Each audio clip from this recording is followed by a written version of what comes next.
Welcome to a Drop Tent Media production.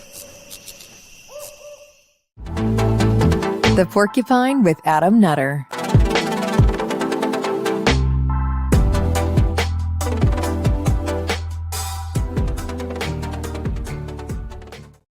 Yo, what's up, brother and sister bears? Porcupine, what's up? Adam Nutter, you know that. Follow me there, at Adam Nutter on Twitter and all this stuff. September 10th, back at the Pop-In, Chalfont, Pennsylvania. Get your tickets. They're on them. They're already selling. They're moving. droptent.com/events. I have other stuff coming up, like locally and a little bit on the road. But the next other thing I kind of want to plug is October 21st and 22nd, Orlando, Florida, Orlando Freedom Fest. Stand-up podcast live. It's going to be a fucking great time. So check that out. I think tickets will be available soon. So I'll put that all on droptent.com when that's all available. Go to the store, buy a Porcupine shirt, droptent.com/store. Get your Porcupine shirts, fucking hats. I think we're making hats. Sleeveless shirts are coming out.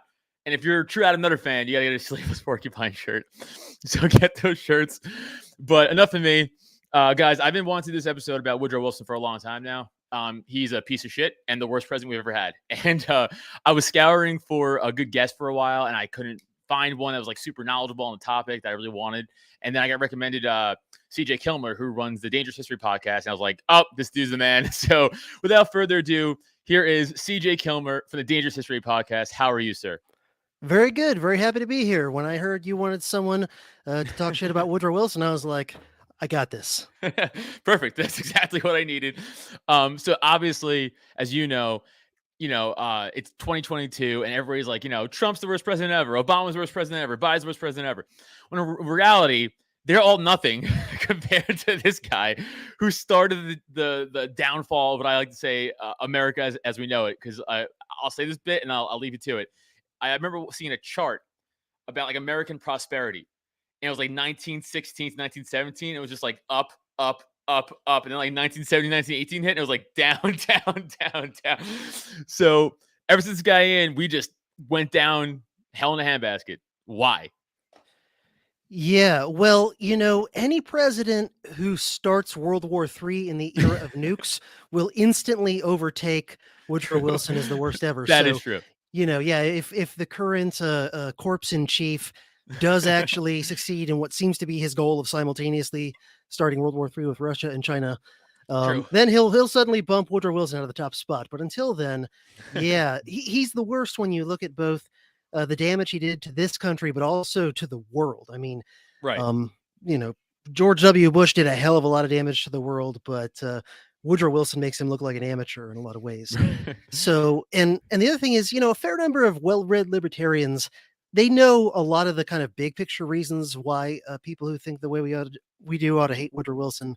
Right. But, they know like the Federal Reserve Act was passed under his watch. The 16th Amendment, which gave us the income tax, passed on his watch.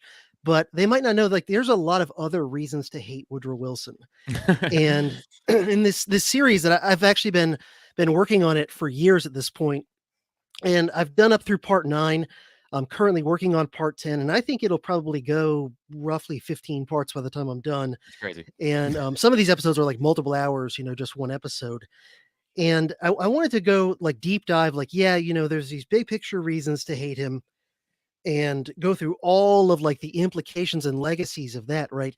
Because just his decision to take the U.S. into World War I caused over a century worth of negative ripple effects down through time. You could make a strong case that the way World War I ended is basically what gives you World War II, almost makes World War II inevitable, in my opinion. Right.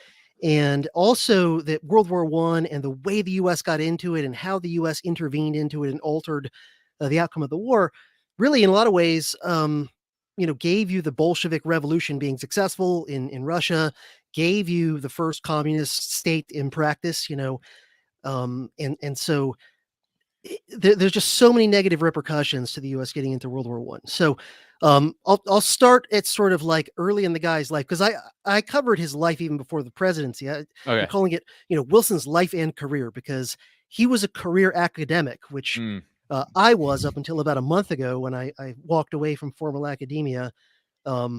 I taught college history for 16 years Damn. and recently quit to do this and stuff like this full time.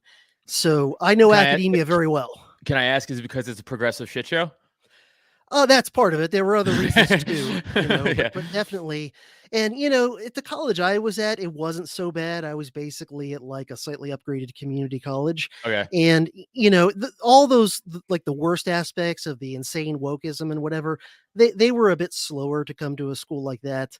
But, I Okay. definitely saw some trends I didn't like.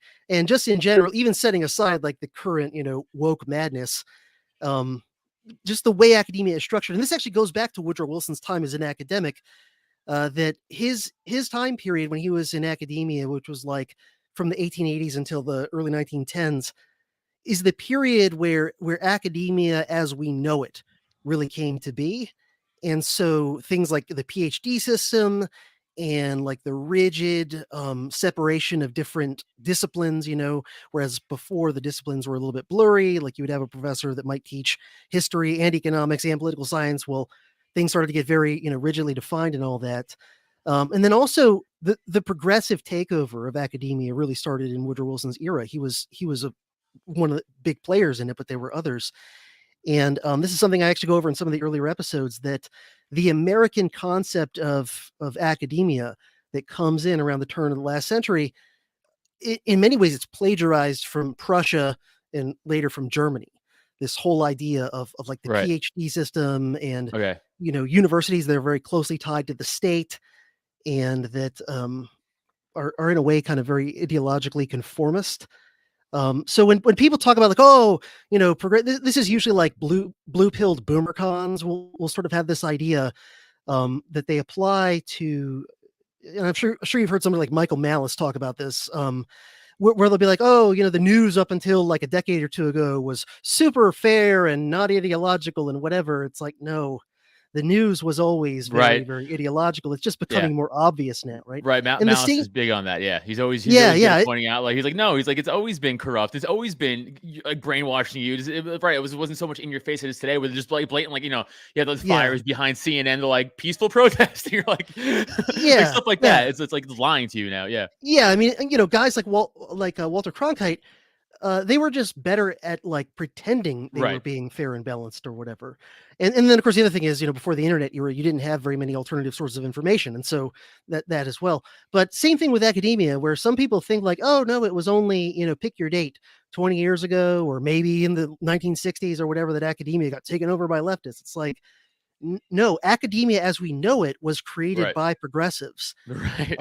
And if you look back into the origin of all the academic professional associations, like the American Historical Association, the American Political Science Association, the American Economics Association, these were all founded between like the 1880s and the 1910s, and they were all founded by ideological progressives in each discipline, and Right. with explicitly ideological like rationales. So Woodrow Wilson was at one point a president of the American Political Science Association.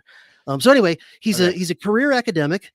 He's still the only president who had a PhD, which, connect whatever dots you want. Only president with a Sure. PhD, strong case, worst president ever so far. Right.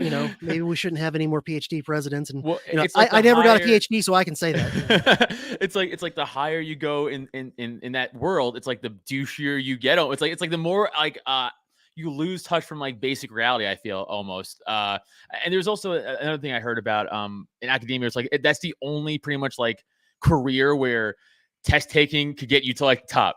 Like it's like they just care about like applying stuff to test or paper. Then it's not about so much like real world applicability. It's like your job as a professor or whatever like that. But like, just take this test, whatever, and like be around your cohorts, and like you'll get up the ranks that way. But like no real, like you don't need to do anything. Like no talent. Yeah. When you get into the higher levels, when you're like a professor at a fancy university or something like that, which I never was, when you're at that level, a lot of it has to do with your publishing. So just Right. Okay. as long as you can say like, Right. oh, I published this book, and oh, I published this journal, this article in this fancy journal in my discipline or whatever, as long as you can do that periodically. And it is a guild system, and it is a system that just has built into it. It's not like anyone's conscious conspiracy. It's just sort of built into the way it works, that kind of like with Hollywood in a way, where ideological conformity just tends to get you more jobs and more opportunities and promoted. Right. Whereas being a contrarian, you're just not as likely to get, moved up the ladder in various ways. So anyway, Wilson was an early pioneer of all that stuff in a lot of ways. He spent roughly 2 decades as a professor after getting his PhD at Johns Hopkins University. And he had gone to his undergraduate at Princeton University. And so after teaching at a few different places, he landed a job at Princeton University where he taught for roughly a couple of decades. And then he eventually became the president of Princeton University and held that job for, I think, 8-9 years, something like that. And it was when he was president of Princeton University that he first started to kind of cultivate a lot of friendships with the American power elite at the time, because when you're president of a fancy college or university, it's a very political job in a way, because you're really, in a lot of those cases, like the big fancy universities, the most important job of the president of that university is fundraising. And so a president of a school like Princeton spends a huge amount of their time with stuff that is not academic at all, spends a huge amount of their time just soliciting donations from wealthy alumni and corporate foundations and wealthy individuals and whatever to add a new science lab, upgrade the rowing crew pond, whatever it might be. And so as president of Princeton for almost a decade, that's when Wilson, he already had some powerful friends he had made along the way, but he's rubbing elbows with people like JP Morgan and Andrew Carnegie and other guys who are almost as rich but less famous. And he had always been a Democrat. He was born and raised in the South, although he lived most of his adult life in the North. And he was always just sort of a Democrat, just, from being born in the South, around the time of the Civil War. And he got courted by some powerful kind of behind the scenes string pullers in the Democratic Party who were looking for a fresh new face to run for president eventually. And Wilson seemed to fit the bill. He was a guy who was known for being a pretty good public speaker and all that. He had already, gotten some cred with some of the power elite by hobnobbing with them as president of Princeton. And they wanted somebody who seemed to have good talents for being a politician, but who was relatively new to politics, because then it would be someone without a lot of baggage. And so Wilson kind of seemed to fit the bill for a lot of power players in the Democratic Party. And so around 1909, 1910, he got into a big argument with some members of the college's board of trustees over some stupid, things having to do with the new graduate school and how it was going to be set up or something. And basically, long story short, he lost the fight on that. And he had already been thinking for a while and been being kind of groomed and nudged by some people in the Democratic Party to run for office. And so he basically, when he lost this big fight in the college, he resigned, screw you guys, I'm taking my ball and going home, resigned. And then right after that, he's running for governor of New Jersey, which everybody knew he's not doing that to be that. He's doing that so that in 2 years in 1912, he can run for the presidency. It's like when Hillary Clinton became a senator from New York, with nobody's like, oh yeah, she just wants to do that job for decades. It's a springboard. Yeah, everyone's like, we know what you're doing. Yeah, we know, we got it. We understand what's going on here. You just yeah, yourself up to run something down the road later. Yeah, exactly. Or when Barack Obama got elected senator, and what was he in there for 2 years or something, and then he's running for president. So same sort of deal. Of course, anytime somebody out of nowhere comes to the forefront, you're like, well, they're prepping that guy for something big. Like Beto O'Rourke when he tried to, he got pushed down right away. Yeah. Any guy who comes out of nowhere, and it's like you're like, come on, man, we've seen this 100,000 times before. It's like, this guy's a no one, but he's a puppet to you, so you're gonna push this puppet forward. I guess Woodrow Wilson's different. It's a little different, but that's how he is now anyway. Yeah, no. I think that's a great point, and that's actually something I used to often tell my students when I was teaching. When I would cover certain candidates, and one of them would be Woodrow Wilson, and I would also compare him to Jimmy Carter and to Barack Obama in that regard. I would say, look, whenever you see someone who really fast comes from nowhere, yeah. Either isn't in politics at all, or he is, but he's something very obscure, and boom, next thing you know, he's got a major party nomination for president. I would tell them that's a red flag, because that's not normal. The normal thing is a John McCain or a Bob Dole or somebody like that who's been around forever. Yeah, go commit war crimes like a real person, like a real politician, and come on Hey, back and run for president. yeah, go prove yourself. Go serve, big pharma and Wall Street and the military-industrial complex. So he became governor of New Jersey, a job which he would only hold for 2 years before running for president. That was his only elected office before becoming president.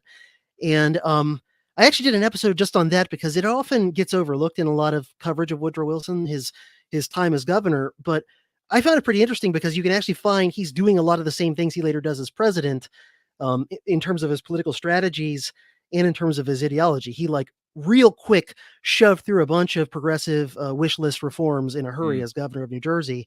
That's the same thing he did with the presidency. If you look at his presidency, most of his big legislative wins were in the first 2 years.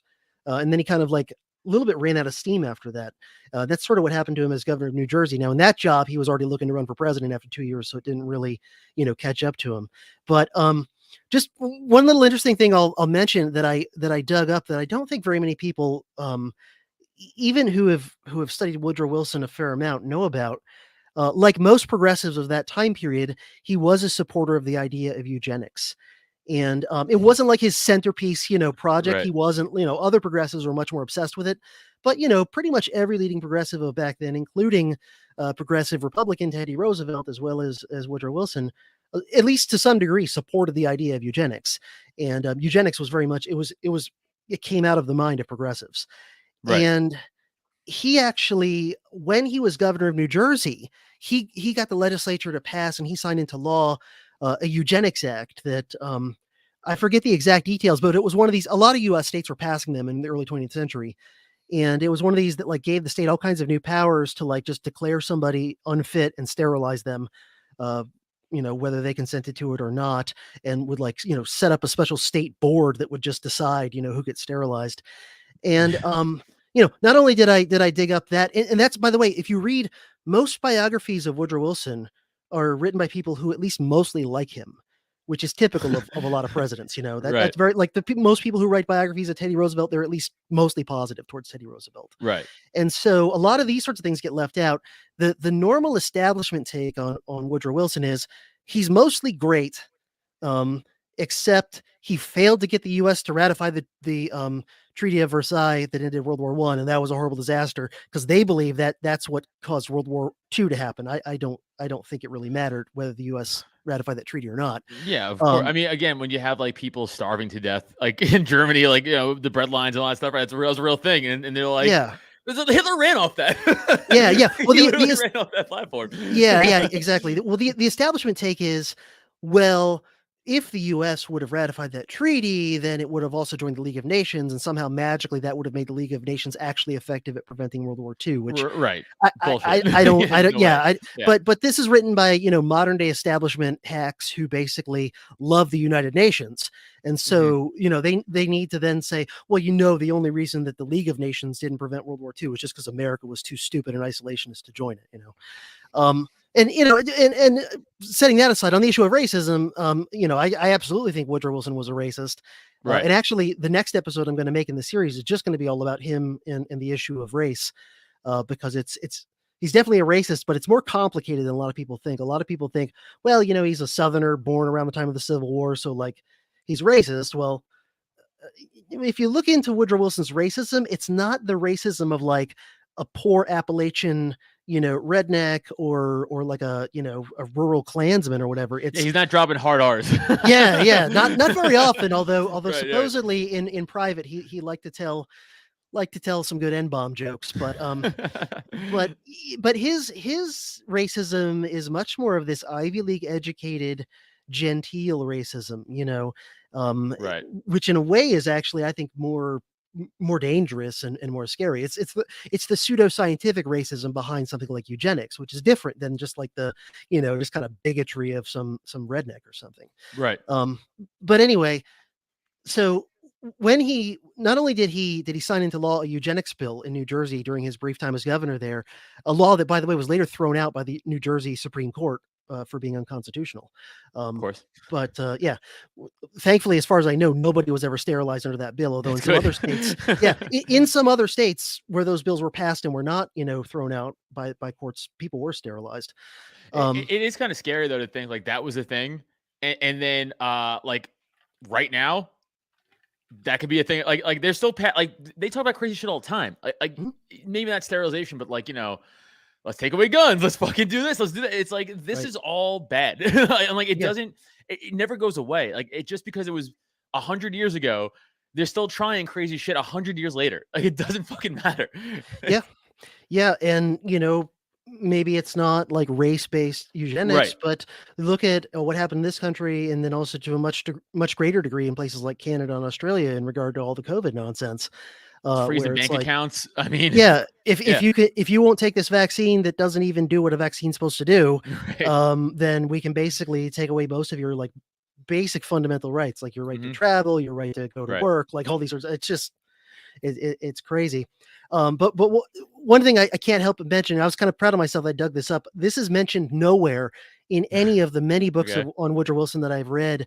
I only came across it because I happened to be, while I was doing some Woodrow Wilson reading, simultaneously I was reading some books that were specifically about eugenics, you know, like 100 years ago eugenics. Right. And somewhere in there I found a mention that when Wilson was governor of New Jersey, his sort of like point man, the guy who basically drafted his eugenics bill for him, was a guy that at the time was working at some sort of New Jersey state mental health asylum or whatever. A guy born in Europe, I think at the time born in the Austrian Empire.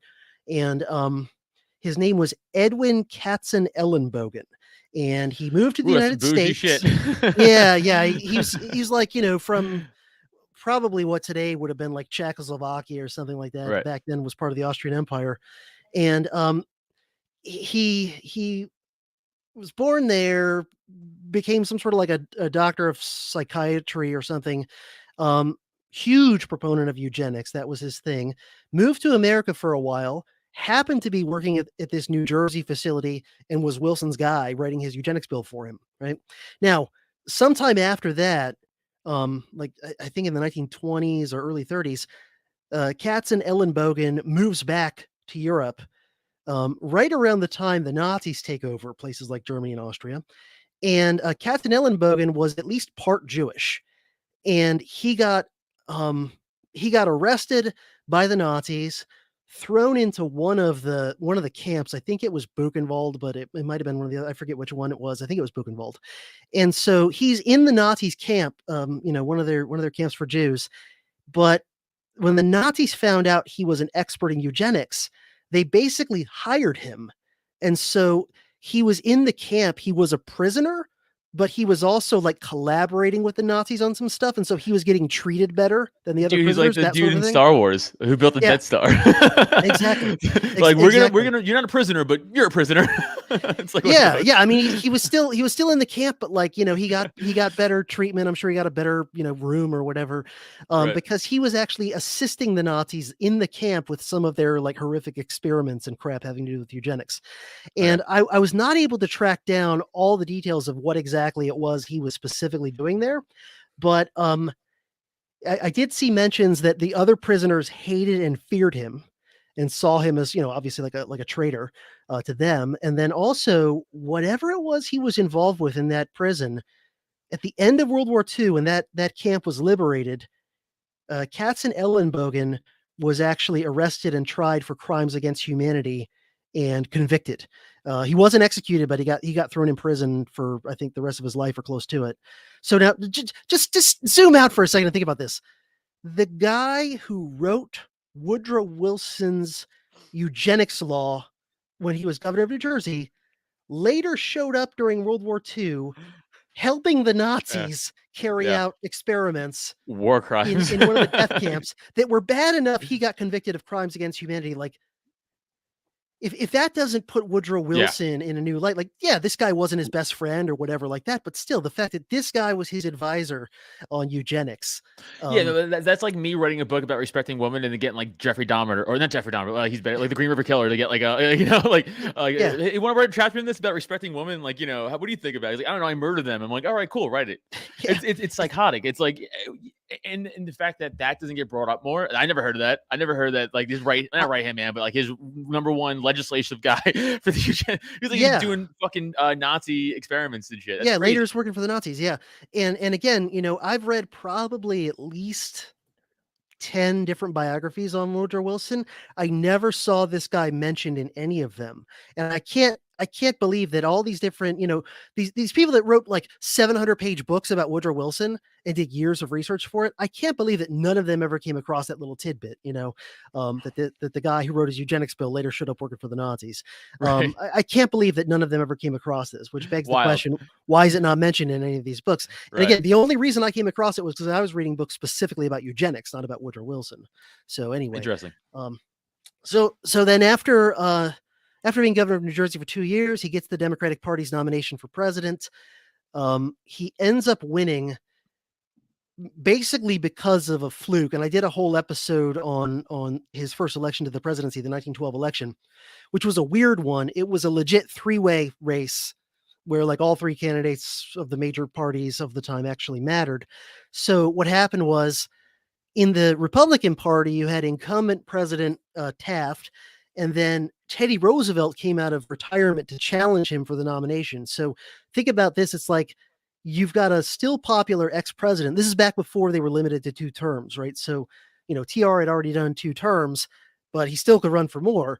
He initially, after 2 terms, he stepped down. Taft got the Republican nomination, became president. But for a variety of reasons I won't get into here for time, TR became very, very pissed off at Taft. And so he comes out of retirement to try and steal the Republican nomination away from the incumbent Taft. He ultimately fails to do it at the convention, but he had enough of a following within the Republican Party that when he lost the nomination, a lot of them were like, well, we're not going with Taft. TR is still our guy. And so they basically start this party like out of nothing called the Progressive Party as a third party, just for Teddy Roosevelt to still be able to run for president. Right. And it makes a way bigger splash than a brand new party usually does, partly because they're running a recent, still popular ex-president. Right. But also, this is something that doesn't get talked about as much. A lot of big corporate money went into the Progressive Party in 1912, including at least one partner of JP Morgan donated a huge amount of money to it.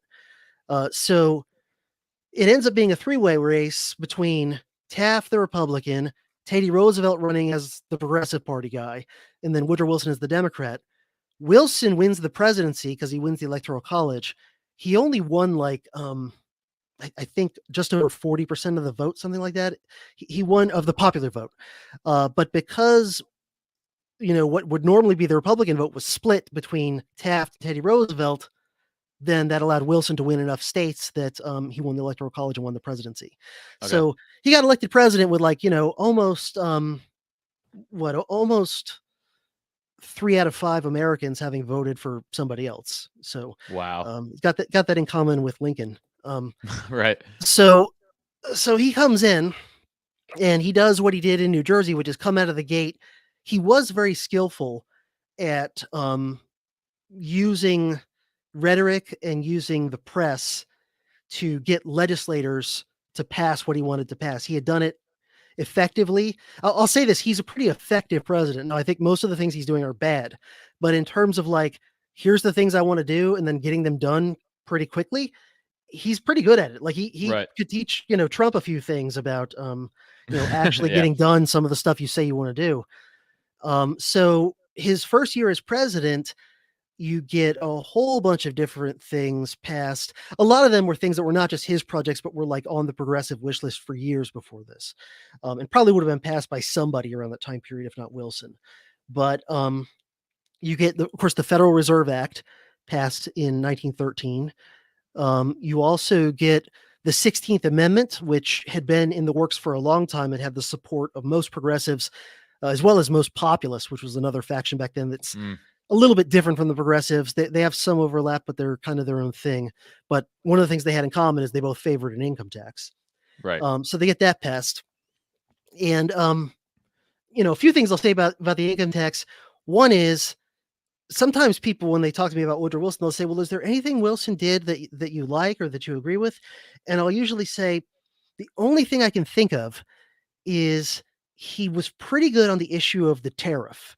that before he became president, U.S. tariffs were very high, and he did believe in lowering them, and he did get them lowered pretty substantially. So great. Okay. Except even with that one thing that I agree with, he very much wanted to and did replace all the money the government lost by lowering the tariff by putting in the income tax. So in my mind, as much as I'm not a fan of high protective tariffs, Right. that's less bad as a way for the government to take your money than the income tax, which of course has all these other things like it's intrusive. They can now inspect all of your, personal financial Yeah. I mean, history the and, Venmo thing that's going on right now is Yeah. fucking crazy. Yeah. Yeah, because a tariff, as much as that might be onerous, it makes stuff more expensive, but like it's not invading people's privacy. It's just something that's Right. collected, by the port authorities and the customs officials and whatever. Right. So yeah, even the one thing he's good on, he was, wanted to replace it with something worse, and did. Also the 1913. Yeah. Another thing I'll say about the income tax is they, the way that the populists and progressives sold the income tax to the Mm. American people is they said, look, the way we're going to set this thing up, because the amendment only says that the Congress can pass an income tax. It doesn't set any of the details of the rates and who it applies to. So that would require like an actual just piece of legislation, a regular law of Congress to say, all right, here's the different rates, and here's how much, if you make this much, you pay this, and if you make that much, this is your rate. So that's been changed countless times since the income amendment was passed. So the way they sold it to the American people is they said, look, we promise that the way we're going to set this income tax up, no one's going to pay anything unless you're like the richest 2% of Americans. And even those guys are only going to be paying a couple percent, and, most middle and working class Americans were like, all right, fine. You want to tax JP Morgan a couple percent and then I get to buy cheaper stuff at the store? Okay. That sounds like a good deal. And the first income tax act they passed pretty much did stick to that. It only applied to the richest few percent of Americans. Vast majority of Americans didn't have to pay anything under it. And even the rich had to only pay a couple percent. And so people were like, yeah, this ain't so bad, and then what happened? Well, along comes World War I. Right. And they started even before the U.S. was in World War I in the name of preparedness, to jack up the income tax rates. And then, of course, once the U.S. officially got in the war, they jack income tax rates up through the roof. So it's a classic case of, give them an inch, you take a mile, right? Where they go, oh yeah, no, don't worry. We're only going to tax a few Americans. And then even they're only going to pay a couple percent. But then once that amendment's on the books, all it takes is a simple act of Congress to jack the rates up whenever they feel like it. Right. And so by the end of World War I, most Americans had to pay something, and all of the rates had been jacked way up from what they were to begin with. So that's another knock on Woodrow Wilson. You also get passed under his watch. And again, this was another thing that was in the works for years, but he certainly was on board with it, as he was with the income tax, is the 17th Amendment. That's the one that makes U.S. senators directly elected by voters of their state. Okay. Before that amendment, U.S. senators were actually not directly elected by voters from their state. They were elected by their state legislatures. So they were only indirectly elected. So in other words, before the 17th Amendment, I'm from Florida. If it was time for Florida to pick one of its senators, the way the Constitution originally set things up, the people of Florida, the voters of Florida, would not go directly vote on their senator. Instead, the people of Florida would go vote for their, state legislators. And then those guys would, when they met the next January, they would have a special session where they would have a vote and decide who to send to Washington as one of Florida's senators.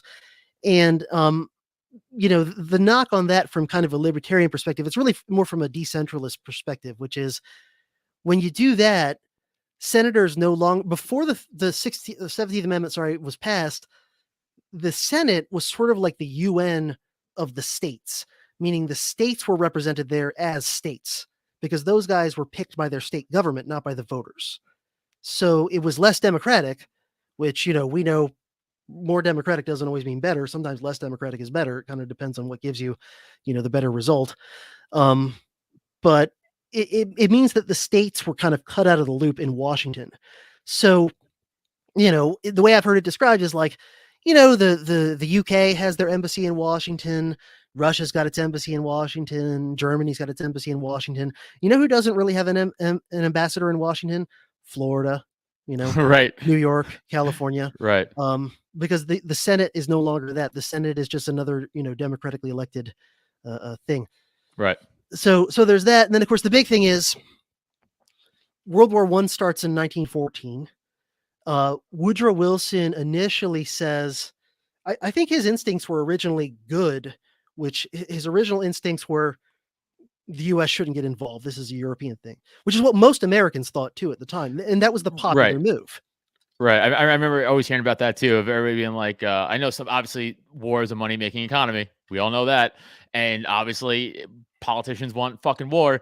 And I remember the public was like, oh, we don't give a fuck what happens in Europe. We don't give a shit if Austria collapses into itself or Germany. Who gives a fuck? And right. They were right back then. yeah, exactly. Who cares if if Germany kicks the crap out of France, or if France and Britain kick the crap out of Germany? Like, what does that matter to a Kansas farm boy? Right. What does that matter to an Idaho rancher? Nothing. And yeah, basically, I really wish we had scientific polling data from back then. It would be really interesting to look at, but we don't. But the best sense that you get from looking at what you can is that, like, the vast majority of kind of regular middle and working class Americans wanted nothing to do with World War I. Absolutely nothing. And, a lot of Americans at the time were still like recent European immigrants. And a lot of them had left those countries to get away from constant wars and imperialism, all this stuff. They left countries like Germany and Ireland and Italy and Russia and whatever to, basically get away from living under a government that's constantly getting them into wars and drafting them to fight their wars and making them pay, for the Tsar's war, for the King of Prussia's wars or whatever. And so now they're in America, and they kind of were under the opinion that, well, this is a country where that government doesn't get into stupid wars that have nothing to do with us regular folks. And then next thing you know, that's exactly what they're doing. And so, his original stance was, we're going to stay out of World War I.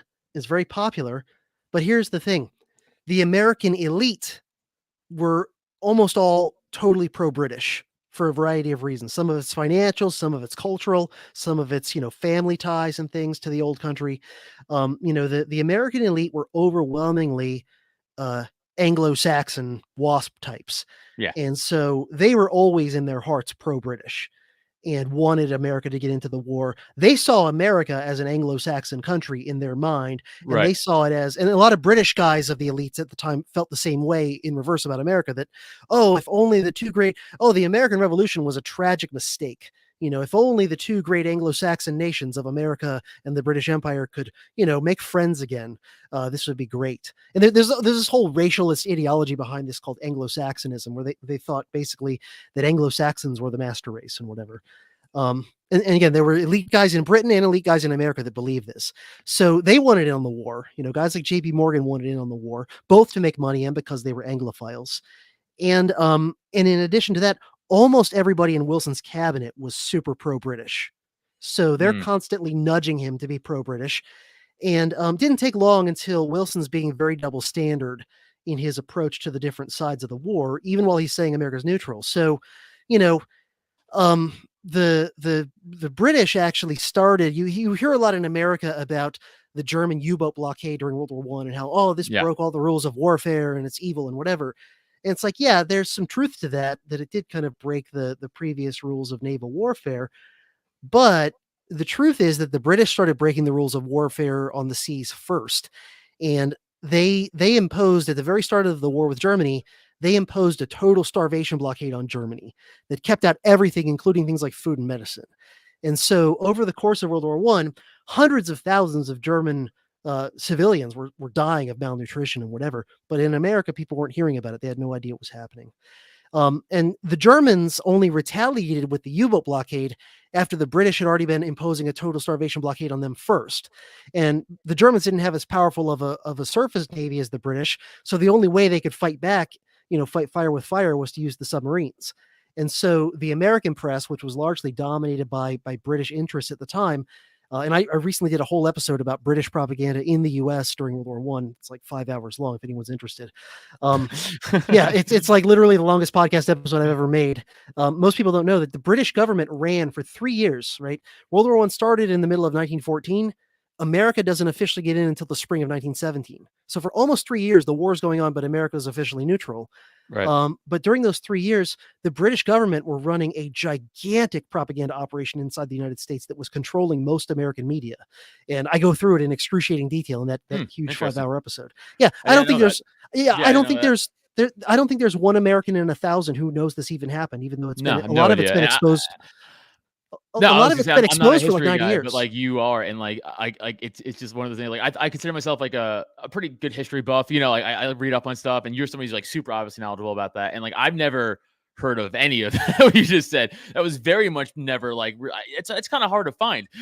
Like if from the surface level stuff, like you got to like dive deep into that. Yeah. Well, I mean, it's hidden in plain sight. A lot of this stuff has been exposed for 80, 90, 100 years. I mean, a lot of this stuff actually came out pretty soon after the war ended, believe it or not. But just nobody really, talked about it. And I don't even think most American historians who focus on World War I even know about it. Just they have no idea. But it's all there. It's not, it's conspiracy fact, not conspiracy theory. Right. Yeah. So that's going on. The British are running propaganda in the US, and Wilson is always, even while he's saying, "Oh, we're neutral, we're going to stay out of this," he's always kind of favoring the Ally side, and especially the British over the Germans in various ways. Always kind of like double standards, So the British do their illegal blockade of Germany, and Wilson is sort of like, "Hey guys, come on.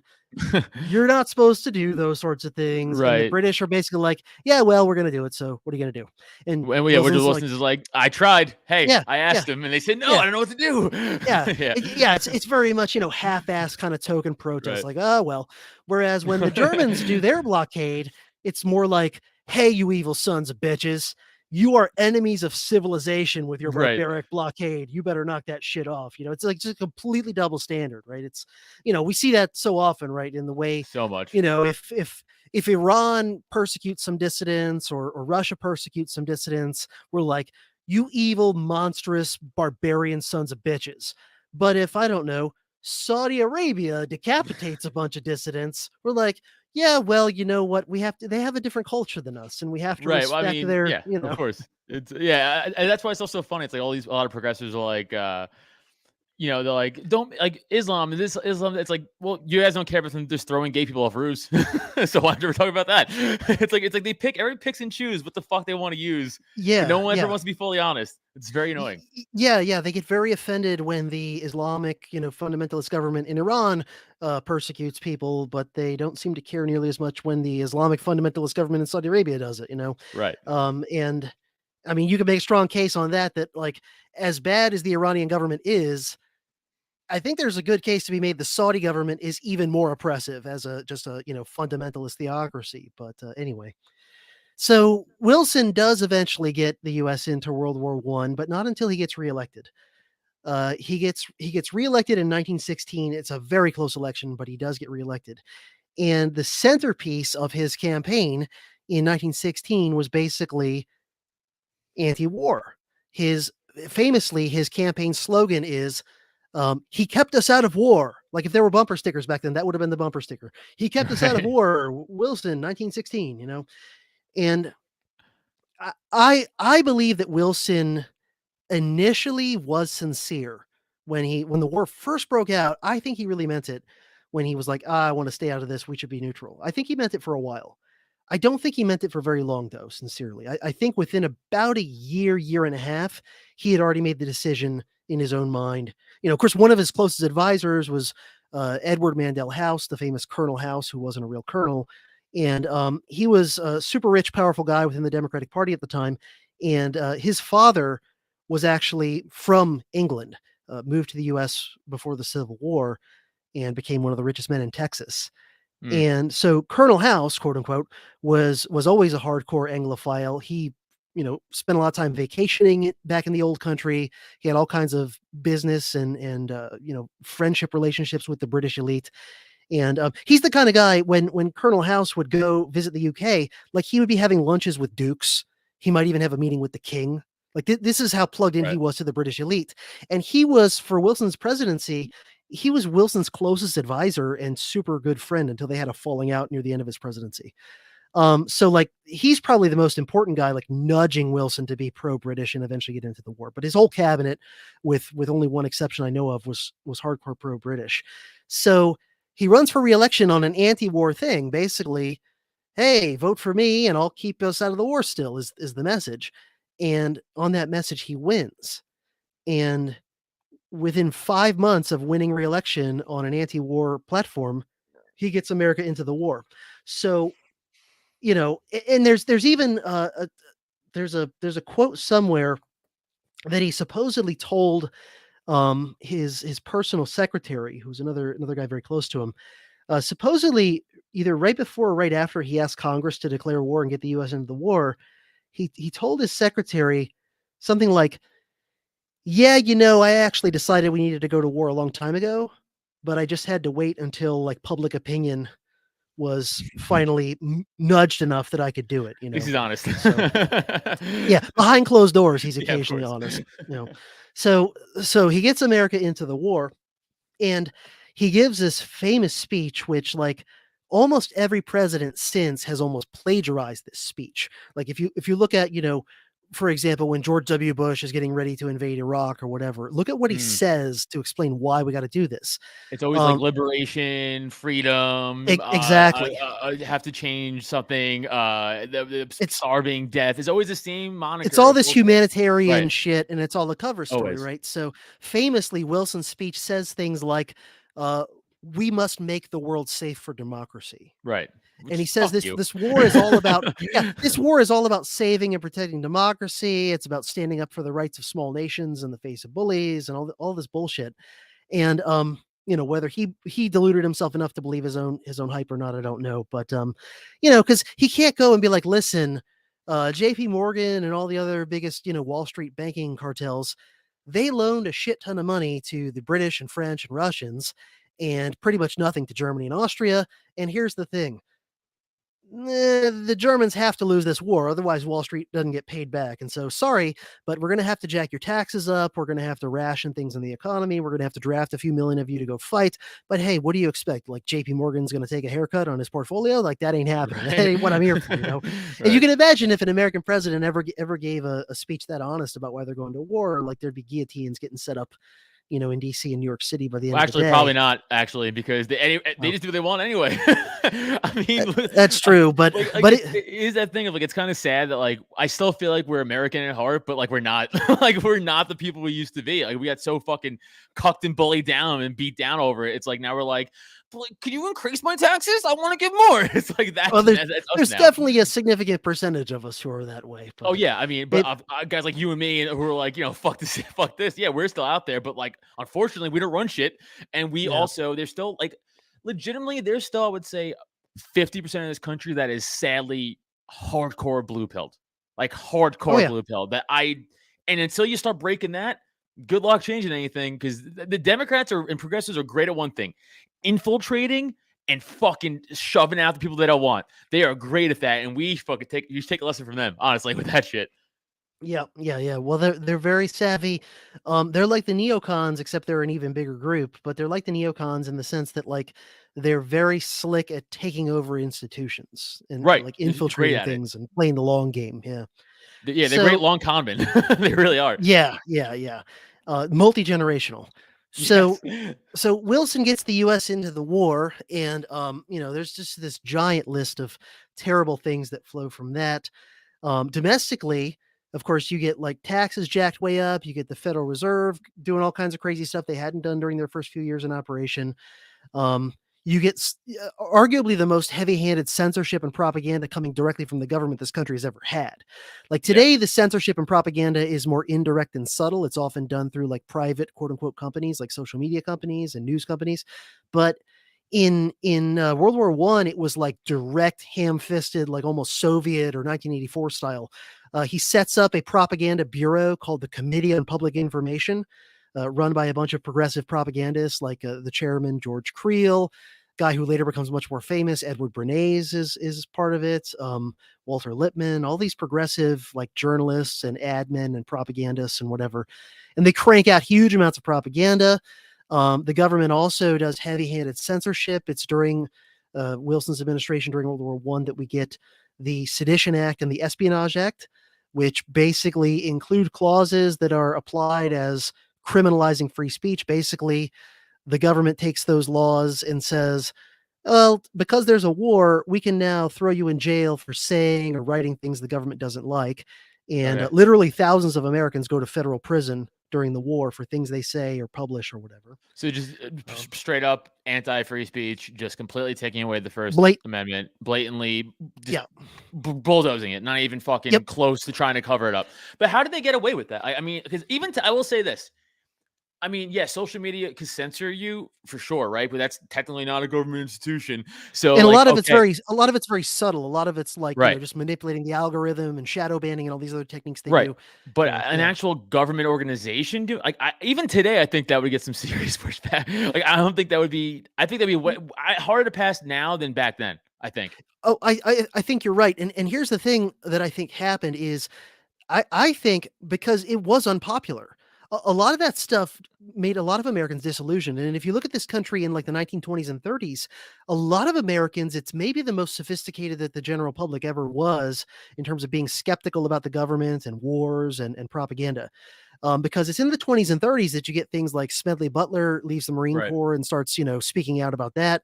And then you get things like the Nye Committee in Congress in the 30s, which actually exposed a lot of the war profiteering from World War I. And the Americans in the 20s and 30s, you could be pretty mainstream with some of these radical anti-war sorts of opinions. And I think part of it is that the government cracked down during World War I so like directly and obviously on things like freedom of speech that even a lot of Americans who might have been at least somewhat pro-war were like, yeah, that ain't right. Like there's something just not right about like locking up, peaceful activists for giving a speech. Like this doesn't seem right. And so I think the American political and media elite, they kind of learned their lesson and they've never been that direct and, heavy Okay. handed again. Even during World War II, there was a huge amount of propaganda and censorship during World War II, but it was mostly done more kind of stealthy and quietly, and they would only occasionally like directly arrest someone for something like that. In World War II, most of the time it was much more subtle, like, behind the scenes stuff that didn't leave a paper trail and that wasn't obvious to the general public. And so I think that's kind of how we get to where we are today is like World War I was like, version 1.0 of propaganda and censorship in this country. Okay. And they learned their lessons from it and they've been refining it continuously ever since. So, you also get unprecedented government takeovers of much of the economy during World War I. All sorts of things like that. You get the first, only the second military draft in American history. The first was during the Civil War. And this draft is in a way bigger. And by how much? Do you know by how much by any chance? Like thousands, millions? Like what's the? I think around 2 or 3 million men were drafted for Okay. World War I, which I think in the Civil War, technically most of the guys who fought in it were volunteers, quote unquote. Yeah. But Yeah. in a lot of cases, they were volunteers because they were trying to avoid the draft. Because in the Civil War, which I also did a giant series on a few years back, in the Civil War, most of the guys who fought in it were technically part of state volunteer regiments. And the reason why was if you volunteered for one of those, you would be in a unit with like guys from your area and you would at least know some of them and Okay, whatever. so you're not just like Where- in the middle of fucking nowhere with random dudes. You're like, I'm gonna die out here alone. Like- Exactly, Yeah. exactly. Whereas if you didn't do that, and also there was a lot of social pressure, especially in smaller towns, like, hey, go volunteer to fight with your neighbors and our buddies and relatives and whatever. So yeah, if you got directly drafted by the US Army, you would just be shoved into wherever they wanted to put you. So it's kind of a technicality, but still, in the US, keep in mind, the US was only in World War I for like a year and a half. A year, right? It was like a year. It was like 17 to 18. That was it. Year and a half. Yeah. It's from early 17 to late 18. Yeah. And yet even in like a year and a half, they still did all this stuff. They still criminalized free speech, drafted a few That's million crazy. guys. Yeah. So, and then just sort of like, and I can keep going for a little bit if you want me to wrap things up. Oh yeah, sure. Yeah, wrap it up on your own accord. Yeah, we're Sure. to the hour mark. Yeah, Yeah, wrap it up and we'll end it. Yeah. I'm old, but I'm not passing out quite yet. So those are just some of the negative impacts of Wilson getting America into World War I domestically. Police state, censorship, the draft, take over the economy, taxes jacked up. Also, a lot of money creation to finance the war too. So there's high inflation after the war, and for a few years at least after the war.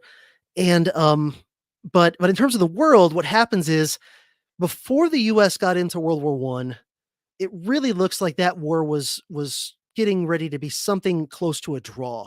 Like, maybe a slight victory for one side or the other, but probably more or less a draw, you know. And so it wouldn't have like radically overthrown the world kind of power balance or whatever. Okay. And that's kind of where it was. And then suddenly America's about to get in, and this makes Britain and France, who like by early 1917, everybody who had been in World War One up till then was like ready to keel over. And then, the Germans are trying to negotiate with the British and French, and the British and French are basically like, no, screw you, we're not talking. And the reason why they were taking that stance was they knew that the US was going to get into the war real soon. And so that basically, you sometimes hear idiots say things like, well, we had to get into World War One, otherwise it would have just dragged on way longer. It's like, Right. That's the opposite of the truth. The war probably would have ended a lot quicker and a lot more equitably if America just stayed the hell out of it, Right. So it's always like, well, we who was going to do it if we didn't do it? I don't know. They would have figured it out. Like somebody just has to be us all the time. Yeah. It's pretty clear to me that if there wasn't the prospect of Uncle Sam riding in and, giving the Allies an overwhelming victory, the British and French probably would have been much more willing to start negotiating with the Germans and maybe wrap things up a year more earlier than it did. Not to get too far off topic, because I know we gotta wrap it up soon, but even World War II, right? I mean, obviously, there's many books written, especially in Libertarian Mises Institute, written like, hey, there's a strong case to say we don't have to get involved in World War II, And everyone's like, well, Germany would have taken England. It's like, man, probably not. They probably wouldn't have. They probably would have. No one could fucking capture an island. It's so hard. So yeah, they bombed the fuck out of them, but like I don't think they ever would have got past England. They never would have got here. Like no fucking way. But anyway, it's a whole other thing. Yeah. Well, that's another thing I sometimes will put it to my students is like, look, there's there obviously the Nazis were genuinely bad guys, and there's an argument to be made that's legit. Yeah. That, like there's a humanitarian case to just try and stop the Nazis from doing bad things. But that's different than the argument that idiots make where it's like, well, if we hadn't fought the Germans, they would have taken over here next. It's right. Really? You'd be speaking German. Nah, I'm still speaking exactly how you're speaking right now, you idiot. All you got to do, take a road trip from Miami to Seattle to really understand how huge this country is. And then ask yourself, how many millions of German soldiers would it take to subdue just the lower 48 of the United States? Right. We have 5 million guns. That we know of. How many million German soldiers would it have taken? Where would they have gotten them from, considering most of their army was tied up fighting the Russians after 1941? Right. And you're going 3,000 miles across the Atlantic. Supplies exactly. have to follow. Troops have to follow. Medicine, food. Get the fuck out of here. It's so stupid. Unless the Germans invented like teleportation, they'd get wiped out halfway across the Atlantic by the U.S. Navy and whatever. So I mean, the whole thing is just silly, and it's even sillier with World War One. But there were people in the propaganda back then was saying the same thing, like, oh, they're coming for us next or whatever, even though there was no evidence they wanted to, let alone that they had the capability to do it. So the U.S. getting in though does give the British and French, the Russians dropped out of the war in revolution. The Tsar got overthrown. The short version of why Woodrow Wilson deserves some of the blame for the communists ultimately taking over is when the Tsar gets overthrown, initially there's a non-communist kind of like small d democratic government that takes over. And they're kind of like slightly left, but they're not wild commies or whatever. They're sort of almost like Western style Democrats.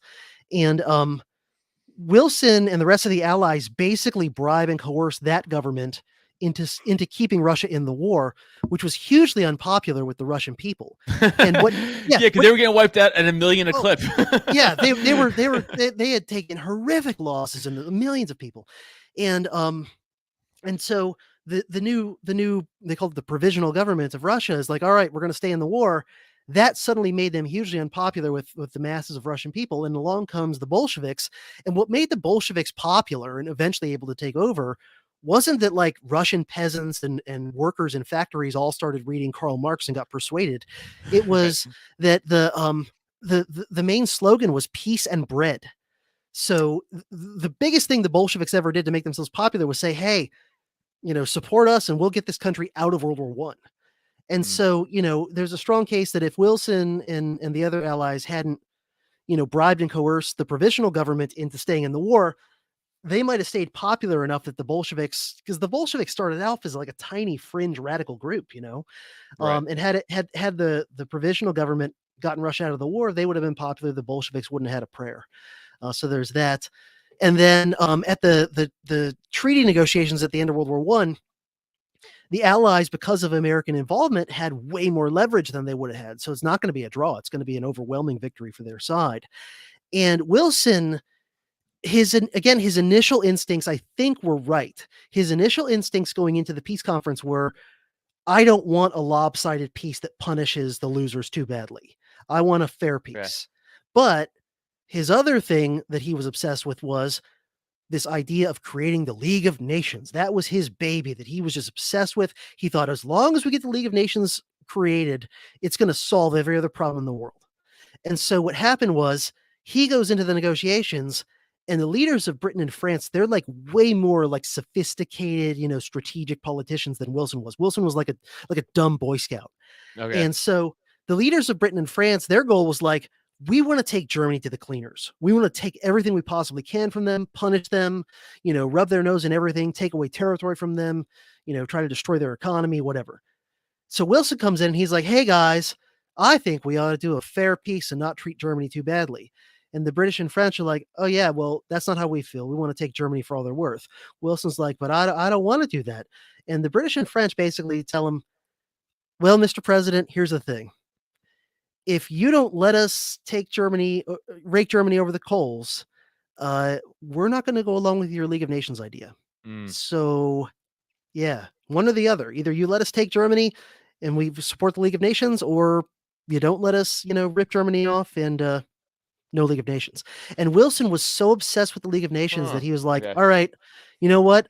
He actually believed, I think, that yeah, okay, this treaty we're making with Germany is very unfair and one-sided, but we're creating a League of Nations.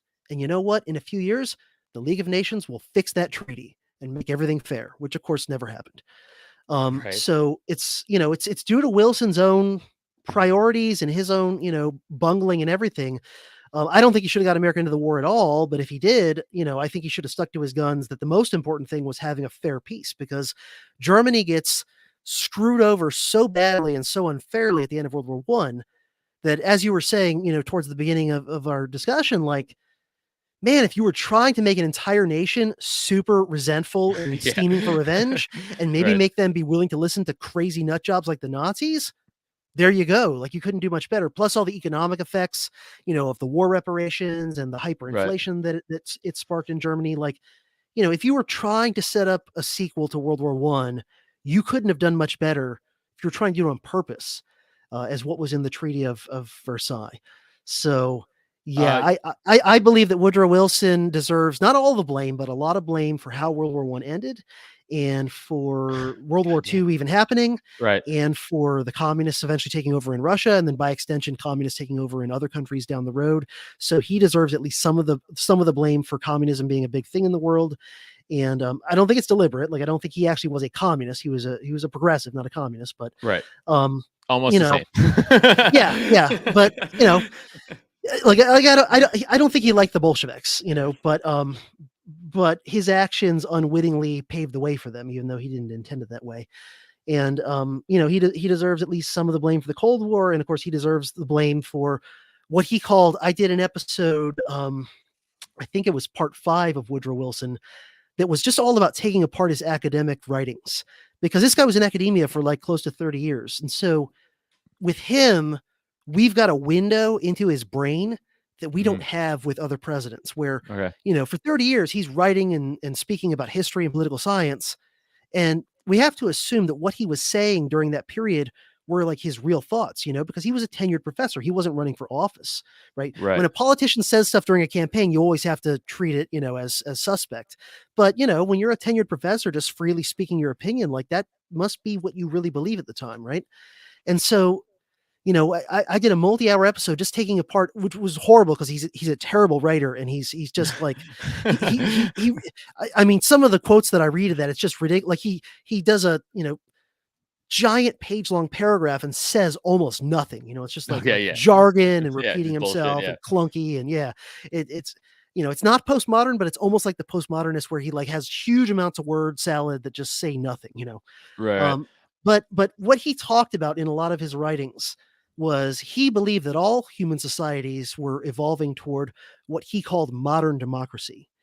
And when you look into what he describes modern democracy as, it's basically what we live in right now.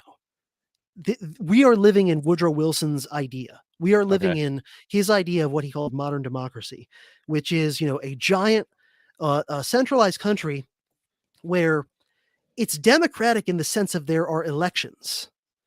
But Right. if you look into how he really thought it should run, it's what we have. It's not really democratic in the way most people think of democratic. It's not democratic like ancient Athens or something like that. Whether that's Right. good or bad is a different story, but it's not Right. that. So his idea is, yes, you have regular elections and you want as many people voting as possible. Yes, it's democratic. But he also believed, he was an elitist as an Ivy League academic. He also believed that regular people aren't smart enough to really know what they should vote for. And so they need people like Woodrow Wilson. They need educated elite experts to tell them what they should vote for. And then it's essentially the job of the voters to like rubber stamp what their enlightened, expert progressive leaders tell them they should vote for. So that's kind of like when you hear like establishment, especially Democrat establishment people today talking about our democracy is in danger, that's what they mean. That's what they mean. They mean the people voting for people like us and voting the way we tell them to. Right. And the other thing about modern democracy, as Wilson described it, that we live in, and that I think is actually not democratic at all, is Wilson basically invented the idea of the deep state, the idea of the permanent bureaucratic administrative apparatus that doesn't get affected by elections. He really invented that. I did a whole episode just about I did a whole episode. It was part 4 of the series, just about this one article he wrote, which I think is maybe the most important thing he ever wrote. It was an article he wrote back in the 1880s when he was still pretty new to being a professor, and it was published in a major political science journal at the time. And it was just called The Study of Administration. And basically in that article, he makes the case for the deep state. He doesn't use that word, but he makes the case for the deep state. He says, look, we need to have, and he used like Prussia and countries like that as his model. He's like, look, we need to have a permanent, what he called an administrative state, a permanent bureaucratic system of people who are not elected, who are career civil service bureaucrats who serve for life and who are quote unquote experts. And they actually do most of the running of the government. And so Wilson wanted politics to be democratic in the sense of he wanted, most people to be able to vote, but he wanted to insulate most of the government from the elections, you see. So whether you vote for this guy, vote for that guy, vote for this party, vote for that guy, the vast majority of what the government actually is and what the government actually does is permanent and doesn't change, right? And this is what we see even when you get a wild card in there like Trump. So what?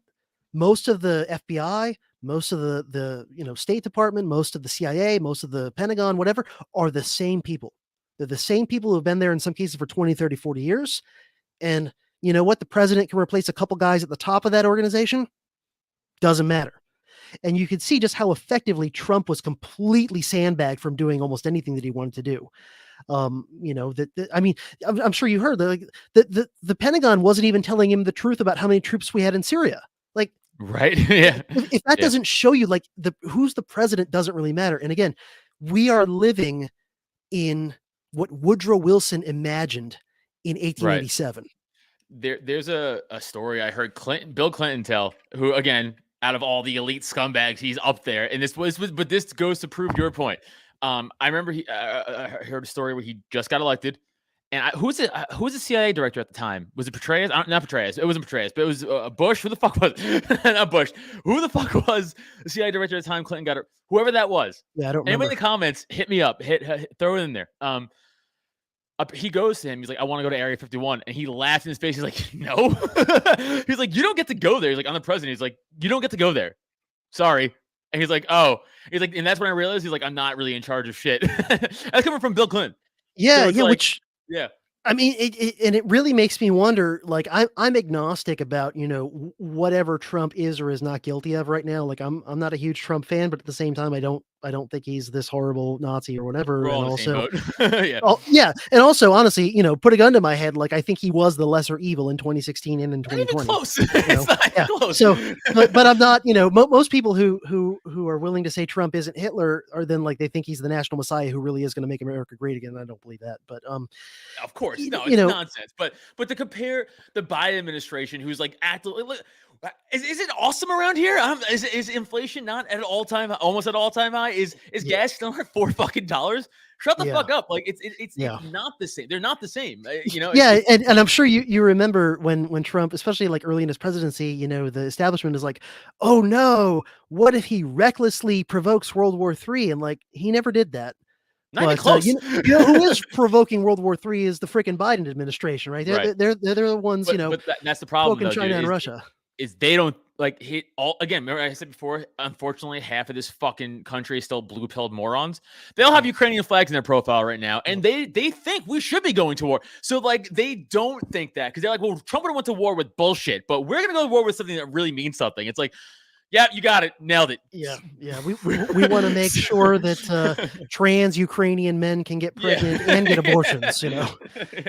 Yeah. So it does make me wonder, like the documents that Trump supposedly took with him to Mar-a-Lago, what was in those? Like really, because the FBI, the media, whoever else is looking at those things, they will never tell us the whole truth on that. And so honestly, I wonder, like, did he bring the folder that's like the truth about the Kennedy assassination? Did he That'd be bring sick. the documents that tell the truth about 9/11 or that tell the truth about Area 51? Or what did he manage to get his hands on? And there's so many interesting stories too. Like I think I remember reading somewhere that not long before Nixon got taken out politically, he had been all of a sudden like requesting documents that had to do with the Kennedy assassination and even going further back, like with the Is it Bay of Nixon, you Pigs and said? all that. Yeah, Nixon, Okay. which Nixon was like, in some ways, he was the original Trump. Like, wasn't a great guy, but the establishment was hysterical about him as just like the worst guy ever. Right. And was, not a guy I'm a fan of, but Nixon was at least trying to be kind of independent in the way Trump was. And the establishment, if you look into the details of Watergate, like Watergate was very much a political takedown and a setup. Yeah, of course. Yeah, but yeah. but supposedly somewhere I remember reading that towards the latter days of when he was president, he was suddenly making requests of like for various archive documents from years ago, like from 10 years or more ago, having to do with like the Bay of Pigs early in Kennedy's presidency and the Kennedy assassination and all this stuff. And it's interesting, like, why did Nixon all of a sudden start asking for those documents, when he was getting politically taken out? Remember though when Trump came into office, he was like, I'm gonna release the Kennedy shit, and then like a month later, he's like, I changed my mind. We're gonna talk about that. We're gonna come back and circle around to it. Yeah. Well, there's that famous Bill Hicks bit where he's like, what happens when you become president? Do they bring you in? Right. And, They sit you down. They show you the basement. Yeah. You come in, you're like, oh, I got all these reforms I want to do and whatever. And then a whole bunch of guys bring you into a back room, Right. and they show you a film of the Kennedy assassination from an angle you've never seen before. Yep. Right. And then at the end, the lights come on and they go, any questions? And the new president says, just what my agenda is. Yep. Nope. I'm good.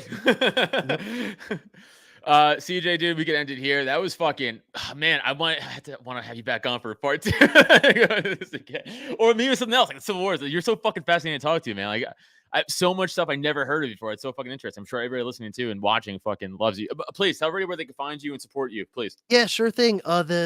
The show is the Dangerous History Podcast. I've been doing it for 8 years. I've got 230 some odd episodes, and some of them are many hours long. And yeah, I've covered a whole bunch of topics over that time. I did American Revolution very early on. I did Civil War. Been working on Woodrow Wilson for years and still have a ways to go on him. I recently started a series. I run multiple series simultaneously, and I recently started a series on British propaganda. Propaganda in the U.S. during World War I. Part 1 was what I mentioned before, which is the British propaganda in the US, but then I'm going to do 3 or 4 more parts in that series all about American propaganda once America's in the war. All the propaganda, censorship, suppression of dissent, throwing people in jail for expressing their opinions, all that stuff. So yeah, I've got a bunch of stuff in the works. That's awesome. And I recently quit academia, my full-time teaching job that I had held for 15 years to be a full-time independent Dangerous Historian. So yeah, wherever you consume your podcast, look up Dangerous History Podcast, put dangeroushistorypodcast.com in your browser. You'll get my website. And you can also support me on places like Patreon and Subscribestar and get extra episodes and bonus stuff there too. So yeah, thanks. Guys, if you're not, I mean, I think most people are already following you there in this chat, but guys, if you're not, go follow CJ. He's a fucking man. Thank you so much, dude. That was great. I couldn't have wanted anything better than that. That was exactly what I was looking for. Awesome. Thank you very much for having me. And yeah, I'm down for doing it again sometime. Yeah, talking about whatever topics you want to talk about. We're gonna run it back, dude. Like everybody, you know where to follow me at Adam Nutter. Go follow the Cult of Us. I do with the great Neil Wood, comedy, no politics. You guys know if you get tired of this shit, go laugh over there. New episode of Cult of Us tomorrow is coming out a little day early. Other than that, everybody, peace out. This has been a blast. Thanks for listening. Find Adam on social media, Twitter and IG at Adam Nutter, or Facebook and TikTok at Adam Nutter Comedy. And for podcasts and merch, check out www.droptent.com. Don't forget to rate, review, and subscribe so you never miss an episode.